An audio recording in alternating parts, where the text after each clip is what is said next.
Halina, ating alamin ang history ng Balangan!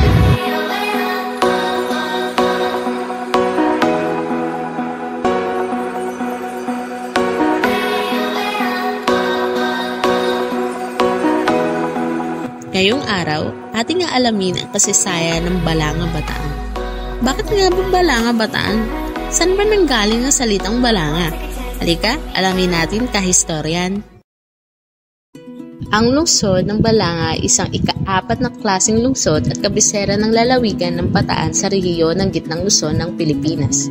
Tama kayo ng pagkakarinig dahil ang Balanga ay nagsimula sa salitang banga dahil noong sinaunang panahon, ang mga ninuno nila ay ang tanging gumagawa ng pinakamagandang banga na dito lang matatagpuan sa Balanga.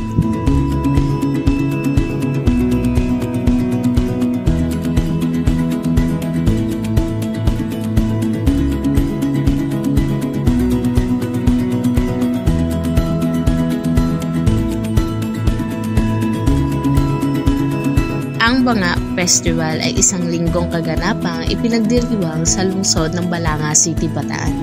Dito sa pistang ito makikita mo ang mga iba't ibang klase ng banga. Mula sa maliit hanggang sa pinakamalalaki, mula sa simpleng disenyo hanggang sa pinakamagagarang disenyo ng mga banga. Ipinagdiriwang ang Banga Festival upang ipaalala sa mga Balagenyo ang kanilang mapagkumbabang simula.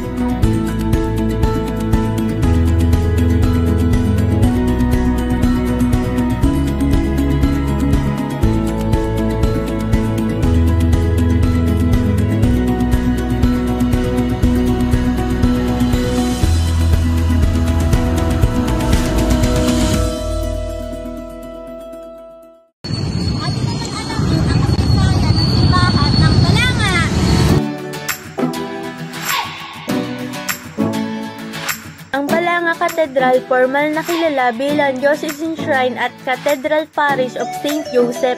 Sa Latin words naman, Sanctuarium Diocesana Aquae Ecclesiae Sancti Joseph in Loco Vidi.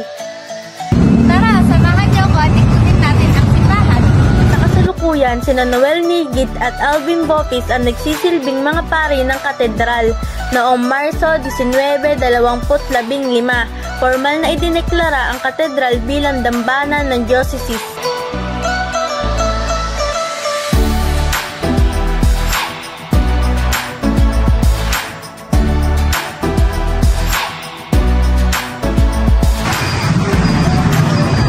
Kapag bumisita kayo rito, maaari rin kayong bumili ng mga religious items. Halika, pasok tayo!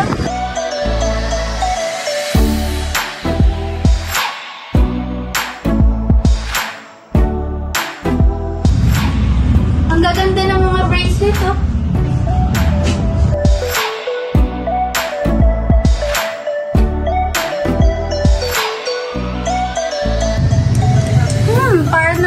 Parang nakaka-curious naman to. Pinagtagpo pero itinadhana sa iisang Diyos. Mga ribulto na pwede mong bilhin mula sa maliit hanggang sa malalaki.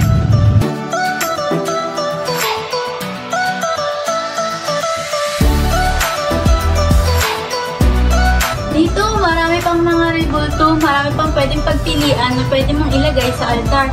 Wow, ang ganda naman ito! Kasyang-kasya to sa altar namin. Ang bigat niya pala, so siguro marble siya. Alam mo ba, ang kasaysayan ng Balanga Cathedral?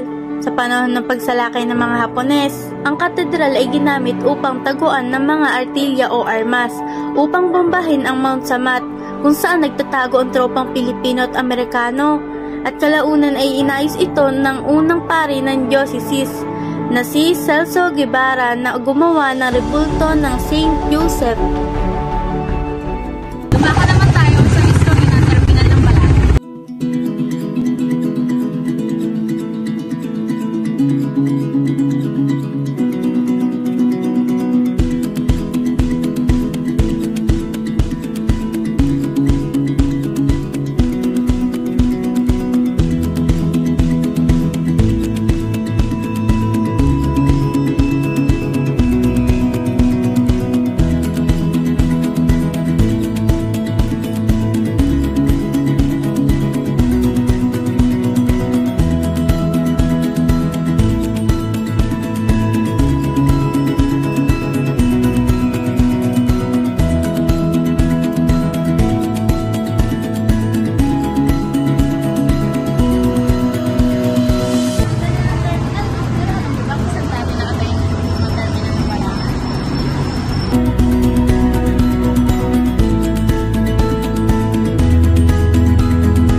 pamahalaang lungsod ng Balanga at ang pamahalaang panlalawigan ng Bataan sa ilalim ng Public-Private Partnership o PPP venture sa LKY Development Corp. Noong 2013 ay nagsagawa ng groundbreaking at capsule laying na hudyat ng pagtatayo ng 320 million new Bataan Terminal Complex, ilang metro ang layo sa plaza ng Balanga. Mas maganda kaysa sa dati, mayroong aircon, maayos na palikuran, magagandang upuan at may mga bilihan ng pagkain sa loob nito. Ngunit hindi natin mapagkakaila na parte na ng ating kabataan ang lumang terminal na ngayon mismo kinatatuyuan na ng SM Balanga.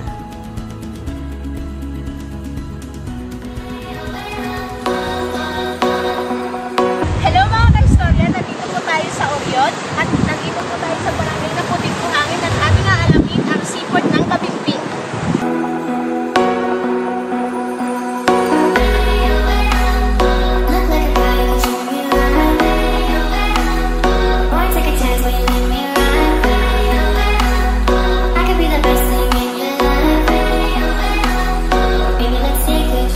Ito ay ang Port of Kabimpin. Isa itong daungan na nasa ilalim ng Philippine Ports Authority or PPA.